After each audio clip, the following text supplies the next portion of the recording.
नमस्कार, मी ऋषिकेश. गोवन वार्ता लाईव्हमध्ये तुमचं स्वागत. मित्रांनो, गझल म्हटलं की आपल्या डोळ्यासमोर उर्दू भाषेतील अनेक गझलकार आपल्यासमोर येतात. बेगम अख्तर असतील, फैज अहमद फैज असतील, राहत इंदोरी असतील, असे अनेक कलाकार आज आपल्या डोळ्यासमोर येऊ शकतात. पण मराठी आणि कोकणीतील म्हटलं की तशाच पद्धतीनं अनेक गझलकार आपल्यासमोर येतात. सुरेश भट ज्यांनी मराठीतील गझलसृष्टीला एक वेगळं वळण प्राप्त करून दिलं.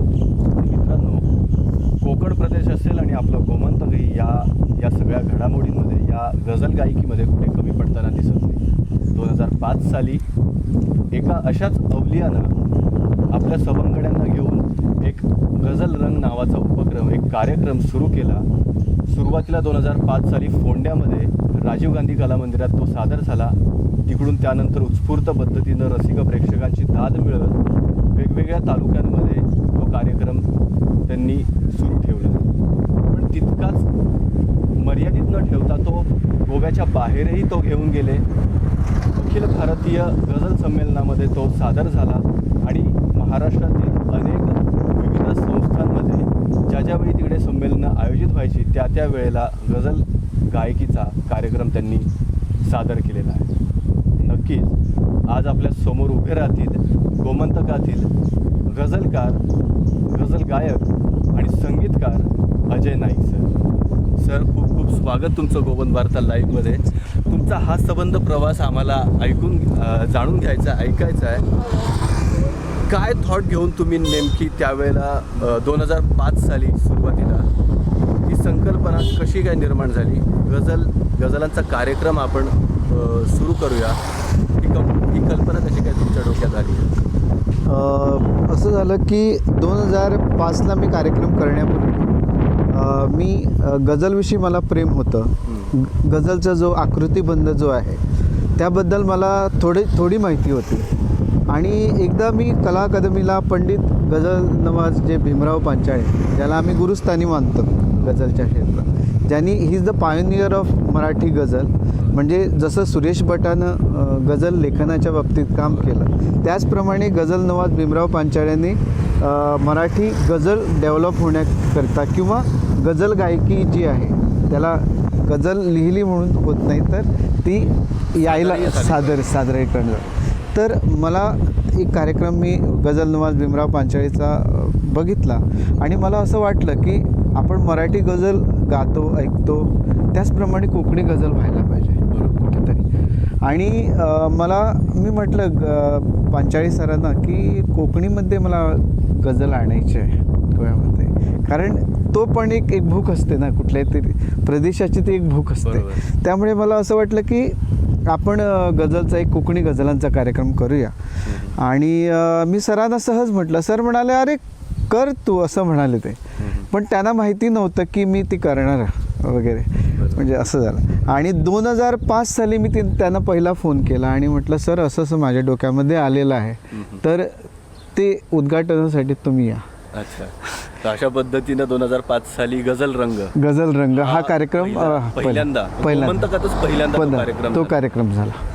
सर, अगदी सुरुवातीला ह्या सगळ्या झाल्या तुमच्या अगदी सुरुवातीच्या गझलाचा कार्यक्रमाचा पहिला पार्ट. मला तुम्हाला अगदी सुरुवातीचा पहिला प्रश्न खरं तर विचारायचा होता की तुमचं बालपण कसं होतं, माझे आई वडील काय करायचे त्या काळी, आणि एकंदर तुमचं बालपण कसं होतं? माझं बालपण म्हणजे माझा जो मूळ गाव आहे तो आडपई आहे. आडपई म्हणजे दुर्बाट, तुम्हाला माहिती असेल. आणि तो जुवारी नदी त्या काठावरती बसलेला छोटंसं गाव आहे. आणि त्या गावामध्ये सगळे फोक आहेत आपले, म्हणजे धालू आहे, तिकडे भजनं होतात, तिकडे सुवारी आपली जी आहे गोमंतकात, ते सुवारी जे आपण म्हणतो ते पण आहे. आणि ते सुवारी हे सगळं ऐकताना गाण्याचे संस्कार नकळतच झाले. आणि दुसरी गोष्ट म्हणजे त्या प्रदेशामध्ये फोक संगीत किंवा लोकसंगीत एवढं रिच आहे की त्यामध्ये मी म्हणजे घुमटावर कसे हात आले, पखवाजावर कधी हात आले हे मला कळलंच नाही.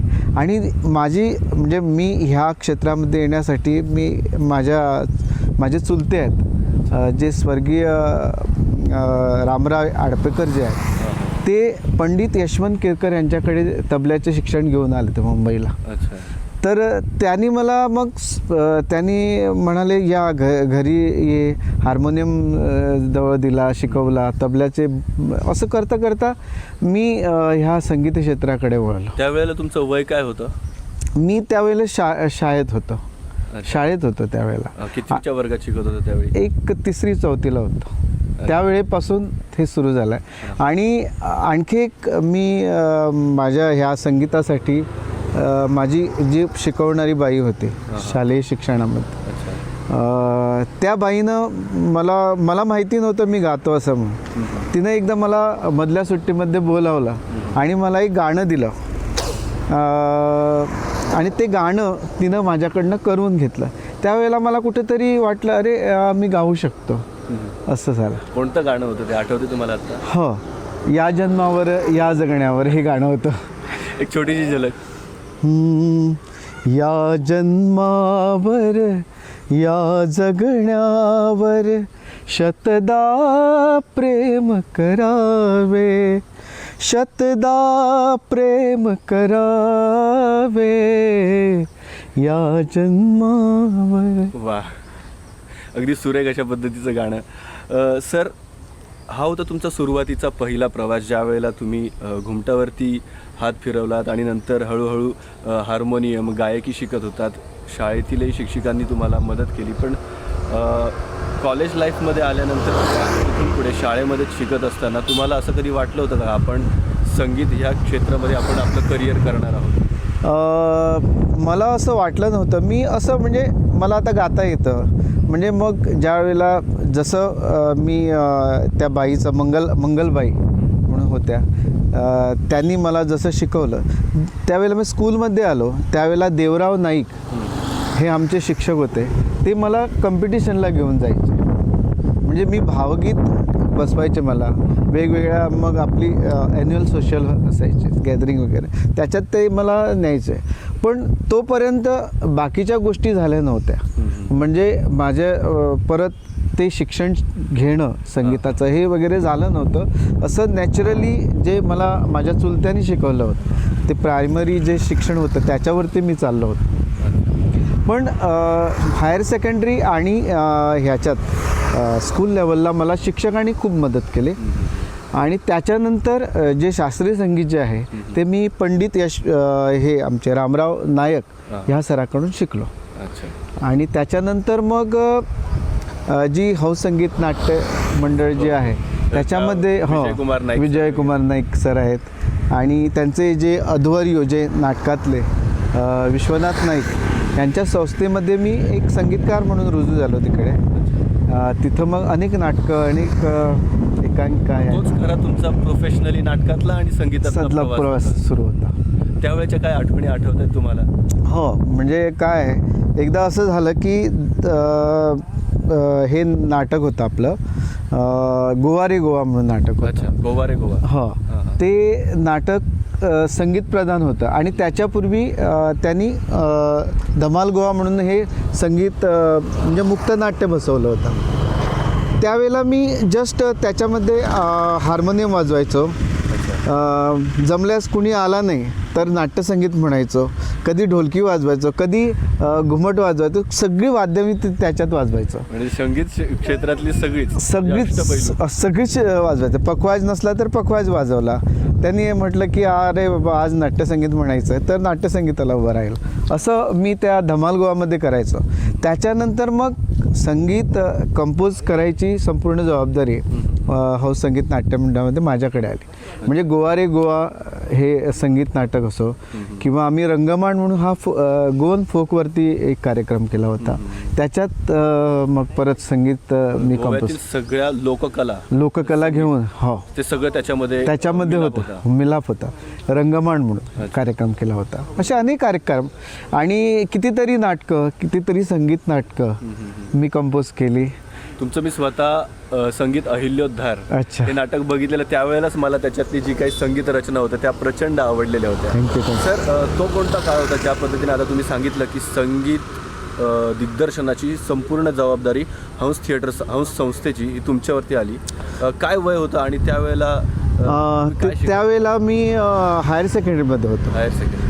म्हणजे त्यावेळेला मी हायर सेकंडरी होतं आणि हायर सेकंडरी करून मी संध्याकाळी मग तिकडे यायचो.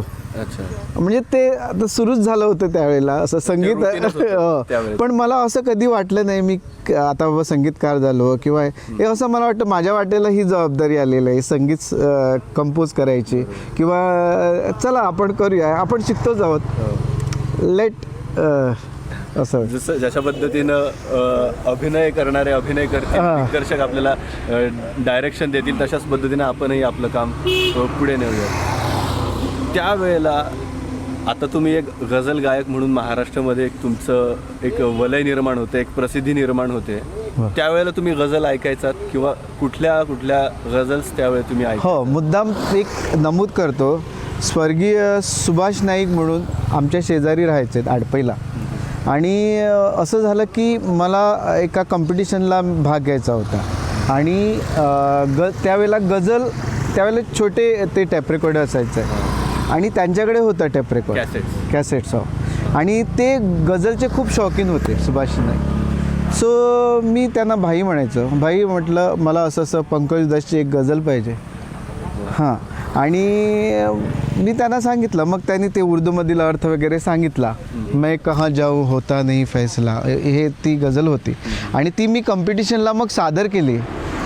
तो इकडे फोंड्याला अखिल गोवा लेवलवरती ते गझलचं हे होतं कॉम्पिटिशन होतं आणि ह्याच्यामध्ये मला दुसरं पारितोषिक मिळालं.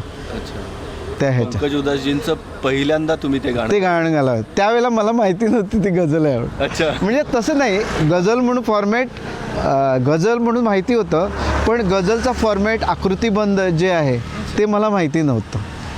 जशा पद्धतीनं शास्त्रीय संगीताला एक त्याचं ढाचा असतो हां तशाच पद्धतीनं गझलला सुद्धा असतं. म्हणजे कसं आहे आता गझलला एक आकृती म्हणजे त्याला सुरुवातीच्या 2 ओळी होत त्याला मतला म्हणतो आपण आणि रदीफ आणि काफिया त्याच्यामध्ये असायला पाहिजे किंवा तो मात्राबद्ध असायला पाहिजे किंवा तो छंद ह्याच्यात ते बसायला हवं. म्हणजे हा काही जो नियम आहेत हे ते प्रत्येक गझलकाराला स्टडी करावे लागले. म्हणजे ते सुरेश भट असो किंवा तुम्ही आता जी नावं घेतली त्यांना ते गझलकार असो सगळ्यांना ते आकृतीबंध स्टडी म्हणजे लागला आणि त्याच्यानंतर ते गझल लिहायला लागले. मग त्याच्यामध्ये मग प्रत्येक जे गझलकार असतील गझल गायक असतील ह्या सगळ्यांचा आपापला एक काय म्हणतात एक वेगळी ओळख असणाऱ्या गझल्स असतील. मग त्याचाही प्रत्येक याचा वेगळा आकृतीबंध असेल. हां म्हणजे कसं सुरुवातीला आपण जी गझलियत म्हणतो ना म्हणजे गझल लिहायची झाली तर तो फॉर्मॅट एक आहे. मग त्याच्यात रदीफ आणि काफिया हा फॉर्मॅट झाला. एक्झॅक्ट काय आहे ते सर रदीफ आणि काफिया? रदीफ आणि काफिया म्हणजे यमक आणि अंतयमक. अच्छा. हे मराठीमध्ये असं आहे. म्हणजे ते जुळायला पाहिजे आणि दोन्ही ह्याचे जर पहिल्या ओळीचे त्याला आपण ओला आणि सानी मिश्रा वरची ओळ सेकंड ओळ म्हणजे 2 ओळी ह्याला आपण मतला म्हणतो आणि नंतर येतात त्याला आपण शेर म्हणतो. अच्छा. असं आहे. म्हणजे गझलचा हा आकृतीबंध समजून मग आपण गझल लिहिल्यानंतर मग ती कंपोज होते आणि त्या गझलकाराने लिहिलेलं ते आपण स्वतः धारण करायचं आणि ते लोकांसमोर सादर करायचं. हा गझल गायकीचा दुसरा भाग आहे. बरोबर. सर सुरुवातीच्या काळामध्ये गझल ही फक्त राजे महाराजे किंवा राजवाड्यांमध्येच सादर केल्या जायच्या. ज्या काही त्यांच्या वैयक्तिक मैफिली असतील त्याच्यामध्येच त्या सादर केल्या जायच्या. त्याच्यामधनं मग उर्दू भाषेतनं ती हिंदीमध्ये आली. मग हिंदीमधून भारतभर ज्या काही वेगवेगळ्या भाषा असतील त्या भाषांमध्ये ती पसरत गेली. जशी मराठीमध्ये सुरेश भट असतील त्यांनी त्या भाषेला गझलचं एक वेगळं स्वरूप प्राप्त करून दिलं. गोव्यामध्येही तुमच्या रूपानं गझल एक वेगळं रूप धारण करते. त्यावेळेच्या काय म्हणजे तुमच्यासोबतचे जे सवंगडी होते डॉक्टर राजे पवार असतील राधा भावे असतील हे जे तुमचे सवंगडी होते कशा पद्धतीची आव्हानं तुमच्यासमोर यायची त्यावेळेला? मुळात म्हणजे कसं आहे गझलचा आकृतीबंध पहिल्यांदा समजून घ्यायला पाहिजे आणि हे काम जे आहे ते म्हणजे गझल नवाज भीमराव पांचाळीने आम्हाला पहिल्यांदा खूप हेल्प केली. आणि दुसरी म्हणजे संगीता जोशी, ज्या स्वतः गझलकार आहेत, त्यांनी एकदा वर्कशॉप घेतली होती आपण इकडे पणजीला. इथे येऊन घेतली. हां, इथं येऊन पणजीला. सर सुद्धा इथे आले. हां, इथे मुंबईचा. नाही पाचाळे सर सुद्धा आले होते, म्हणजे गझलचं गायकीचं थोडंसं डेमॉन्स्ट्रेशन. आणि त्यांनी गझल कशी लिहावी, गझलचा आकृतिबंध कसा असायला हवा, ह्या पद्धतीचं मार्गदर्शन संगीता जोशीने इकडे येऊन केलं. सो त्यावेळेला आम्ही त्या गझल कार्यशाळेत वगैरे सहभागी झालो होतो.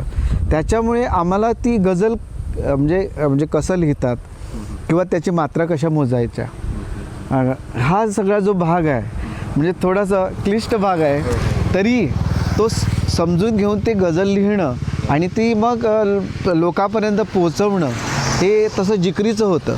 परंतु ह्या माणसामुळे, संगीता जोशी किंवा पंडित भीमराव पांचाळे जे सर आहेत, त्यांच्यामुळे आम्हाला ते मग खूप सोपं झालं.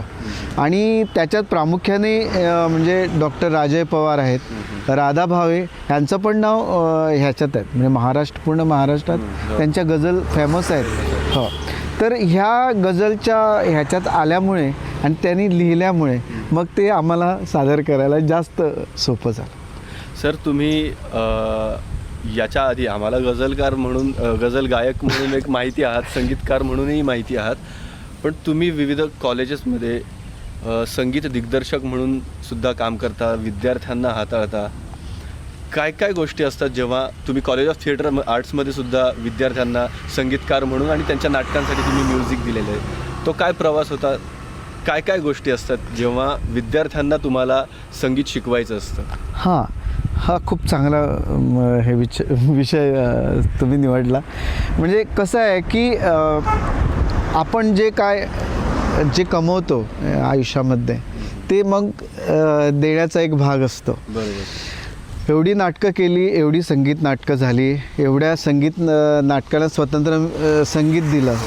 आणि मी एक प्रोफेशनल नाटक पण माझं आलं, म्हणजे ते गोव्यामध्ये आलं नाही, ते आलं आणि नंतर कोरोना आला. त्यामुळे ते येऊ शकलं नाही, गोव्यामध्ये त्याचे प्रयोग झाले नाही. संपूर्ण महाराष्ट्रात म्हणजे शिवाजी मंदिर धरून पुणे येथील बालगंधर्वला सगळीकडे त्याचे प्रयोग झाले. आय विटनेस म्हणून अभिषेक मंच मुंबई या संस्थेतर्फे ते नाटक सादर झालं होतं. तिकडच्या महाराष्ट्रातील व्यावसायिक हो, आणि ते पण मी नाटक केलं. महानाट्य पण मी केलं, म्हणजे जे गोवा एक जैत कथा म्हणून. त्याच्यामध्ये सगळ्या गोव्यातील फोक फॉर्म्स, हो, सगळं होतं, संगीत असलेलं ते नाटक होतं. हो, बरोबर. तर ते महानाट्य पण करण्याचा मला, आणि हे सगळं करत असताना मग ते आपण पण दुसऱ्याकडून शिकतो. आता तुम्ही विषय निघालात तो, ज्या वेळेला विद्यार्थी असतात त्यावेळेला तुम्ही त्याला कसं हाताळत, ते म्हणजे कसं आहे, आम्ही पण त्यांच्याकडून शिकतो आणि आमचं जे ज्ञान आहे ते आम्ही त्यांना देण्याचा प्रयत्न करतो. म्हणजे ते जस्ट एक गिव्ह अँड टेक आहे.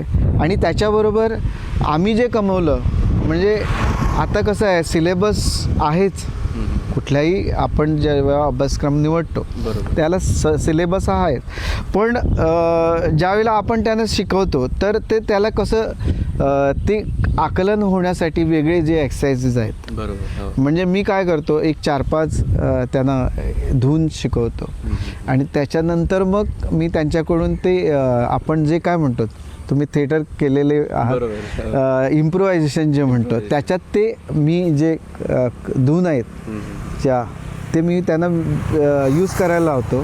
त्याप्रमाणे ते मग परफॉर्म करतात.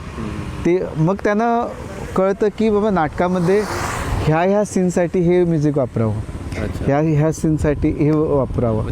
विद्यार्थीच ते नंतर मग त्यांना ते इझी होतं, आकलन क्षमतेनं ते पुढे नेतं, वापरायचं आणि पुढे नाही वापरायचं पुढे नेतं. आणि जो तुम्ही आता थिएटरचा जो सांगितला आहे त्याच्यातमध्ये 2 भाग आहेत, म्हणजे जे आपण बॅकग्राऊंड म्युझिकच्या संदर्भात घेऊया. तर एक आपण जो वापरतो तो स्टॉक म्युझिक, दुसरं लाईव्ह म्युझिक. म्हणजे लाईव्ह म्युझिकच्या काही धून मी त्यांना देतो आणि ते मग इम्प्रोव्हाइज करतात, त्या वापरून ते मग काही सीन डेव्हलप करतात. हा म्हणजे प्रॅक्टिकली त्यांना ते समजून घ्यायला आणि वापरायला अधिक आहे. मी जास्त प्रॅक्टिकलवरती जास्त भार. बरोबर. सर, तुम्ही मागच्याच कोरोना काळामध्येच तुमचं एक सॉन्ग रिलीज झालं होतं. हां, बरोबर. ते सॉंगही ते गाणंही खूप गाजलं होतं हां, त्यावेळेला, खूप बरोबर, त्यावेळेला बरोबर. काय सांगाल त्यावेळेस? आणि तुम्ही त्याच्यामध्ये काम सुद्धा हां, केलं, तुम्ही बरोबर. संगीत दिग्दर्शक म्हणून आणि ॲज अन ॲक्टर म्हणून सुद्धा बरोबर बरोबर त्या गाण्यामध्ये काम बरोबर. केलं होतं. काय अनुभव सांगाल आणि काय आठवण? म्हणजे काय आलं की कोरोनाच्या काळात एक गाणं आलं होतं माझ्याकडे, म्हणजे डॉक्टर राजे पवारांचं एक गाणं होतं. ते कोरोनावरती होतं आणि ते कोरोनावरती मी काय केलं की एक माझे अरेंजर आहेत त्यांच्याकडे ते गाणं दिलं आणि मग त्याच्यानंतर ते गाणं मी माझ्या ह्याच्या लॅपटॉपला तिथं जाऊन मग ते हे केलं, रेकॉर्ड केलं आणि मग ते मिक्सिंग त्यांनी करून असं करून तो एक गाणं ते रिलीज झालं.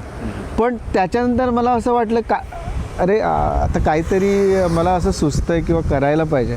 मग मला बाबा बोरकरांची कविता मी कंपोज केली, म्हणजे होती माझ्याकडे, तुवे दिल्या ओवळाचं अजून लेसा बास. तर ते गाणं मला कंपोज करावं असं वाटलं आणि माझा एक मित्र आहे मुंबईला, त्याच्याकडे ते मी रेकॉर्ड करून पाठवून दिलं आणि त्याच्यानंतर त्यांनी मला ते अरेंज करून पाठवलं आणि मध्ये एक थोडा एक रिलीफ काळ होता, त्याच्यामध्ये ते मी माझा व्हॉईस इथेच डब करून त्याला ते मग मिक्स करायला लावलं. आणि ॲक्च्युली कोरोनाचा त्यावेळेला होताच इम्पॅक्ट होता, कोणी तसं फारसं रिस्क घेत नव्हतं. तरी असताना माझे मित्र जे आहेत त्यांचं एक फार्म आहे इथे फोंड्यालाच फार्म आहे कपलेश्वर. तर त्यांना मी रिक्वेस्ट केली की बाहेर जास्त करायला काही नाही मिळत, सो प्लीज मला तुझं फार्म दे. आणि तिथं तुम्ही शूट केलं? तिथं मग ते शूट केलं आणि मग रिलीज केलं ते. अच्छा. बाबा बोरकरांच्या ह्याच्या डेथ ॲनिव्हर्सरी सरांची जन्मशताब्दी डेथ ॲनिव्हर्सरी. हां. सर तुम्ही जे कोकणी सिनेमे आहेत त्या 2 चित्रपटांनाही तुम्ही म्युझिक दिलेलं आहे, संगीतबद्ध केलेलं आहे. हां. तो काय अनुभव होता? मी ॲक्च्युली 3 चित्रपटांना म्युझिक दिलेलं आहे. सुरिंग म्हणून एक, पुंडलिक नाईक यांचं हे आहे आणि स्वप्नील शेट. नाटक आहे ना ॲक्च्युली नाटक आहे सुरिंग, पण त्याच्यावरती एक सिनेमा झाला होता ते सुरिंग.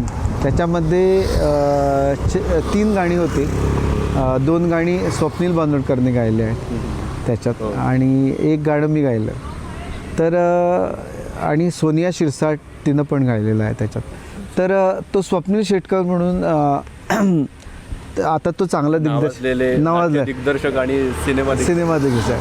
ते मला म्हणाले की सुरिंग करायचं आणि गाणी आपल्याला पाहिजे, आपण ह्याला घेऊया, स्वप्नील बांदोडकरला घेऊया. आणि मग मी आणि तो तिकडे जाऊन मग स्वप्नीलच्या आवाजात काही गाणी रेकॉर्ड केली मी माझ्या आवाजात मुंबईमध्ये. आणि मग त्याच्यानंतर तो सुरिंग आला. त्याच्यानंतर मग मोरतू म्हणून सिनेमा जो आहे तो सिनेमा इंटरनॅशनल जे फेस्टिवल आहे, म्हणजे हे तिन्ही सिनेमा इंटरनॅशनल फिल्म फेस्टिवलमध्ये रिलीज झाले, म्हणजे ते गोव्याला होतं ते आणि इफीमध्ये होते. आणि बाकीचे जे नॅशनल लेवलचे जे सिनेमा आहेत त्याच्यामध्ये पण रिलीज झाले आहेत ते मुंबई ऑफिशियल जे स्क्रीनिंग असतं त्याच्यामध्ये रिलीज झाले. आणि हा जो सिनेमा आहे मोरतू जो सिनेमा आहे ते गाणं माझ्यावरती पिक्चराईज झालेलं आहे, तुझे विणे देवा, ते पण स्वप्नीलच्या आवाजात त्यांनीच गायलं. तर ते गाणं मग नंतर ते खूप फेमस पण झालं. ते तो मोरतू चित्रपट, मला सांगायचं हे होतं की तो मोरतू चित्रपट जो आहे तो ऑस्ट्रेलियन फिल्म फेस्टिवलला ऑफिशियल स्क्रीनसाठी सिलेक्ट झाला होता इन ऑस्ट्रेलियामध्ये. आणि त्याचे म्हणजे पडसादसुद्धा खूप छान आले होते. अच्छा. आणि त्याचे दिग्दर्शक मुद्दाम नाव घेतो, ते पण गोव्याचे प्रतिभावान दिग्दर्शक आहे जितेंद्र शिकेरकर, ह्यांनी तो पिक्चर दिग्दर्शित केला. आणि त्याचा दुसरा चित्रपट जो आहे मार्टिन म्हणून, त्याच्यात पण मी 2 गाणी केली फीचर फिल्म, आणि त्याच्यात पण मी गाणी कंपोज केले. सर तुम्ही ज्या वेळेला गझल गायक म्हणून गोव्यापुरतं सीमित न राहता महाराष्ट्रामध्ये जाऊन त्याचे शोज करावे, तिकडे ती सादर करावी, हे कसं काय तुम्हाला करावं असं वाटलं? असं झालं की नाटकाच्या निमित्तानं आम्ही बाहेर महाराष्ट्रामध्ये प्रयोग केले होते, कारण आमचं नाटक जे होतं ते फायनलला पण सिलेक्ट झालं होतं. कोहम म्हणून नाटक होतं ज्याचं संगीत दिग्दर्शन मी केलं होतं. ते गोव्यामध्ये फर्स्ट आलं होतं आणि अखिल महाराष्ट्र स्पर्धेत ते दुसरं आलं होतं. त्याचं संगीत महाराष्ट्रामध्ये. हां, त्या स्पर्धेच्या निमित्तानं किंवा बाकीच्या कार्यक्रमानिमित्तानं आम्ही जायचो.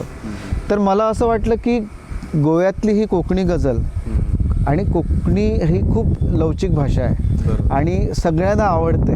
सो मला असं वाटलं की त्या भाषेला कुठंतरी बाहेर न्यावं, ती दुसऱ्या लोकांना पण ती गझल ऐकावं. आपण ही बाकीची सगळी गाणी ऐकलं म्हणजे आपली जी सगळी गाणी फेमस आहे, उंदरा मजा मामा किंवा बाकीची इवन फिल्ममध्ये ती गाणी आलेली आहे, तर गझलच्या संदर्भात लोकांना माहिती नसते. आणि म्हणून पहिला कार्यक्रम आम्ही 2015 साली पुण्यामध्ये SM जोशी सभागृहामध्ये, SM जोशी सभागृह, हां, पुण्याला आहे, तिथं आम्ही पहिला कार्यक्रम तो बाहेर केला. ते संमेलन होतं की ओपनली तुम्ही नाही, ते वैराळकर म्हणून तिकडे आहेत, सुरेश भट गझल मंच म्हणून आहे त्यांचं. अच्छा. सो त्यांनी आम्हाला इन्व्हाइट केलं होतं. मी होतो गझल गायनासाठी, राधा भावीजी होत्या आणि डॉक्टर राजय पवार होते. अच्छा. सो आम्ही तिकडे जाऊन त्या रसिकांना पहिल्यांदा सांगितलं मराठीमध्ये की गझलचं काय आहे, आशय काय आहे, आणि आशय त्यांना पण आवडला आणि त्यांनी मग खूप उचलून घेतला आम्हाला. खरं तर कुठलीही कला म्हणजे नाट्य क्षेत्रातली असो किंवा संगीत क्षेत्रातली असो, सिनेमा असो, तिला भाषेमध्ये मर्यादित न ठेवता नाही. ज्या पद्धतीनं आपण सादरीकरण करतो, खरं तर प्रेक्षक त्या सादरीकरणाच्या सुद्धा प्रेमात पडतात. आणि आपली गोव्याची कोकणी भाषा तर असंच जरी बोलायला गेलं तरी ती मधाळ आहे. बरोबर. ती गाण्यातनं असेल, बरोबर. गझलमधनं तर ती खूप चांगल्या पद्धतीनं प्रेक्षकांचं तिला दाद मिळत असेल. सर, ज्या वेळेला अखिल भारतीय गझल संमेलन जे होतं महाराष्ट्रामध्ये जे आयोजित झालेलं, त्याचा काय एक्सपिरियन्स होता? कारण ते खूप मोठ्या लेवलवरती ते गझल संमेलन बरोबर होतं. हो, त्याचा पहिला भाग जो आहे, म्हणजे मी ज्यावेळेला गझल नवाज पांचाळे सर होते आणि त्यांची एक संस्था आहे गझल सागर प्रतिष्ठा. सो त्यांना गोव्याबद्दल खूप प्रेम आहे. सो पहिल्यांदा असं म्हणे त्यांचं ते 5वं काहीतरी गझल संमेलन असणार ते इथं झालं होतं गोव्याला. आणि पहिल्याच वेळेला अखिल भारतीय संमेलन गोव्यामध्ये झालं. आणि गोव्यामध्ये मी ह्या कोकणी गझल पहिल्यांदा इकडे सादर केल्या होत्या. त्याच्यानंतर त्यांनी मला त्यांच्या आमंत्रणावरून मी नवी मुंबई जे आहे तिकडे ह्या गझलचा कार्यक्रम केला. आणि त्याच्यानंतर आता हल्ली अकोलाला जे 10वं संमेलन झालं गझलचं, त्यावेळेला मी तिकडे गझला सादर केल्या. सर, तिकडे सुद्धा असं आमच्या पेपरमध्ये वाचण्यात आलं की तिकडे सुद्धा खूप प्रेक्षकांचं उत्स्फूर्त अशा पद्धतीची मला दाद मिळाली. हो, म्हणजे ते राधा भावेची जी गझल आहे, खिणा खिणा उजाविणे जळतास तुरी, खिणा खिणा उजाविणे जळतास तुरी, तरी हसत माथ्यार फुला, तरी हसत माथ्यार फुला, माटा अस्तुरी, खिणा खिणा उजाविणे जळता अस्तुरी. हे मुद्दाम मी म्हणून दाखवलं. याचं कारण असं आहे की राधा भावेचं जे हे काव्य आहे ते एका स्त्रीवरती भेटलेलं आहे. कारण प्रत्येक क्षणाला ती जळत असते, तरी तिचं जे चेहऱ्यावरचं जे हसू आहे ते कमी होत नाही. तरी ती हसत आपल्या डोक्यामध्ये ती फुले माळते आणि ती रुटीन जे आपलं जे आहे, म्हणजे एक स्त्रीची वेदना मांडण्याचा मला तिथं मी मांडल्या वेदना. आणि ते लोकांना आणि प्रेक्षकांना खूप आवडलं. त्यांनी मला मग मी ज्यावेळेला संपवलं त्यावेळेला टाळ्या दिल्याच, त्याच्याबरोबर त्यांनी परत एकदा तो शेवटचा शेर म्हणायला सांगितलं. आणि म्हणजे ते कसं आहे, त्यांचं प्रेम आहे, म्हणजे त्यांचं गझलवरचं प्रेम आहे, कोकणी भाषेवरचं पण प्रेम आहे. आणि दुसरी गोष्ट म्हणजे काय आलं की मी पहिल्यांदा त्यांना अर्थ सांगितला ह्या गझलचा, त्यामुळे त्यांना ते खूप भावलं, ती खूप कनेक्ट झाले. सर, गझल म्हटलं की प्रत्येकाच्या म्हणजे जे गझलचे जे बोल असतात, मग ती विरहाची असू दे किंवा प्रेमाची असू दे, त्याचे शब्द आणि गझल गायक ज्या पद्धतीनं गातो ते प्रेक्षकांच्या हृदयाला खूप भिडणारं असतं. बोल जरी गझलकाराने लिहिलेले असले, त्याचा अनुभव जरी असला तरी तो प्रत्येक रसिकाला तो भिडल्याशिवाय राहत नाही. ही खरं तर त्या गझलीची जादू असते.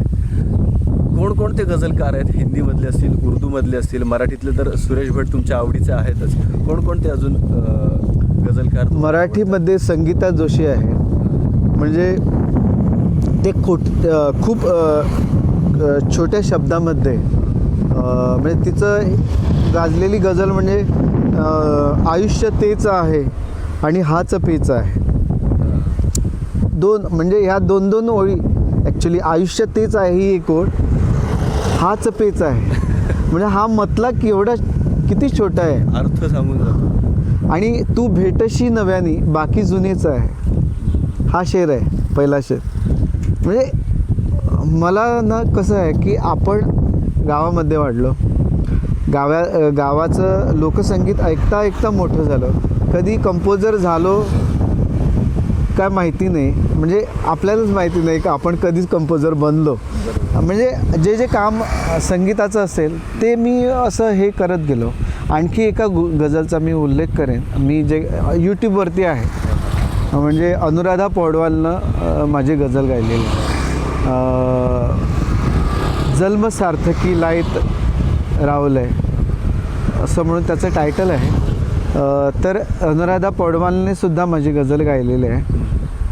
ती यूट्यूबला तुम्हाला बघायला मिळते. असं म्हणजे आणि असे खूप गझल गायक आहेत. म्हणजे उदाहरणार्थ आपले पंकज उधास आहेत.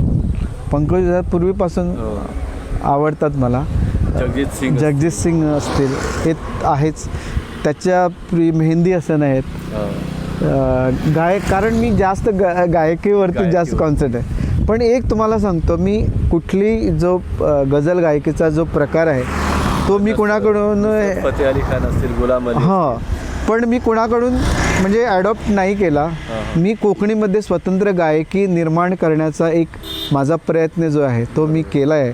कारण मला असं वाटतं की प्रत्येक एरा जो असतो, मग तो गुलाम अलीचा एर असला की तो गझल गायीचा वेगळाच बाज असणार, किंवा आताच्या पद्धतीने जसं कुणाला आवडणार त्याचा अर्थ भावार्थ लोकांना समजून घेता येईल अशा पद्धतीनं मी ज्या कोकणीमध्ये गझल गायकी डेव्हलप करण्याचा प्रयत्न केला. अच्छा सर, आत्ता काय काय प्रोजेक्ट्स चालू आहेत तुमचे, आणि शेवटला जाता जाता तुम्ही प्रेक्षकांसाठी काय संदेश द्या? हो, माझा एक प्रोजेक्ट आहे. म्हणजे तो मी हल्ली काय केलं आहे की मी हिंदी, मराठी, कोकणी ह्या तिन्ही भाषांना घेऊन गझल रंग हा कार्यक्रम सादर करतोच.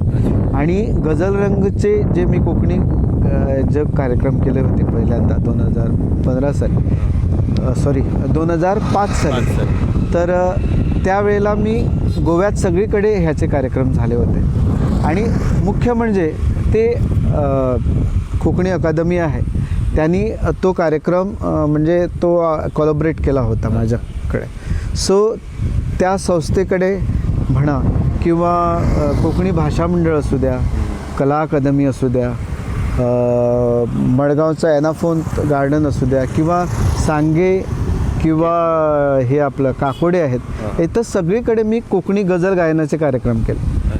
आणि त्याचबरोबर हिंदी, मराठी आणि कोकणी हे जे कार्यक्रम मी करत असतो ते सोडलेलं नाही. कारण असं आहे की जे गझल गायन जे आहे ते कुठेही स्टॉप होता कामा नाही. म्हणजे त्याचं अव्याहतपणे ते लोकांना म्हणजे वेगळे काही जे म्युझिक आहे गझलमध्ये, हिंदीमध्ये असेल, ते मराठीमध्ये असेल किंवा कोकणीमध्ये असेल, ते लोकांना आपण ते द्यायचं, हा जो माझा प्रयत्न आहे तो चालूच आहे. आता माझी एक गझल आहे जी मी रेकॉर्ड केलेली आहे, ती ही आपली